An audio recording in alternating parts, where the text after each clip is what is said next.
बिल्कुल ईद करीब आते ही प्रदेशियों की अपने आबाई इलाकों में वापसी का सिलसिला शुरू हो चुका है। इस वक्त हम जनूब पंजाब के सबसे बड़े बस टर्मिनल पर मौजूद है, जहां पर मुसाफिरों का रश दिखाई देता है। बड़ी तादाद में जो लोग हैं ईद अपने आबाई इलाकों में करने के लिए जा रहे हैं।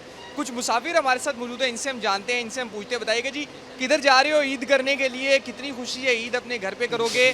और टिकट मिला है या नहीं मिला? जी सर, टिकट तो मिल गया है, लेकिन टिकट 1 घंटे के बाद मिला है और टिकट मिला भी बहुत महंगा है, क्योंकि पहले तकरीबन 400-450 का था, अब 550 का मिला है। और रश भी ईद की वजह से बहुत ज़्यादा है। तो बस अब जा रहे हैं, इंशाल्लाह अपने घर ईद करेंगे। बिल्कुल, देखिए जी, कोशिश यही है टिकट जितना मर्जी महंगा हो, ईद जो है वो अपने आबाई इलाकों में की जाएगी। एक और भी हमारे साथ मुसाफिर मौजूद है। आप बताएं जी, किधर जा रहे हैं, क्या सूरत हाल है, टिकट ले पाए हैं या नहीं ले पाए, और ईद के हवाले से कोई क्या पैगाम देंगे? टिकट यार बहुत महंगी है।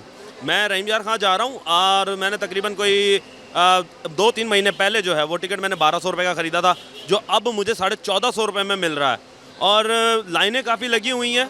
बस इतना ही रिक्वेस्ट करूँगा गवर्नमेंट से कि खुदारा हम पर रहम करे और है ना, रेट्स जो हैं वो ज़रा नीचे लेकर आए, पेट्रोल के रेट नीचे लेकर आए, ताकि हम अपने प्यारों के साथ जाके ईद मना सकें। बिल्कुल, जो महंगाई के असरात हैं वो मुल्तान के बस टर्मिनल्स पर भी दिखाई दे रहे हैं। मुसाफिर जो है वो परदेसी ख़ास तौर पर वो बड़ी तादाद में अपने आबाई इलाकों की जानिब जो है वो ईद करने के लिए जा रहे हैं। तो ऐसे में मुसाफिरों का यही कहना है कि जो फेयर्स हैं उनको कंट्रोल किया जाए। कुछ जो कंपनियां हैं, निजी कंपनियां, उनकी जानिब से जो किराए हैं उनमें भी खासा इजाफा कर दिया गया है। लेकिन इसके बावजूद सबकी कोशिश यही है ईद अपने आबाई इलाकों में करें। जी।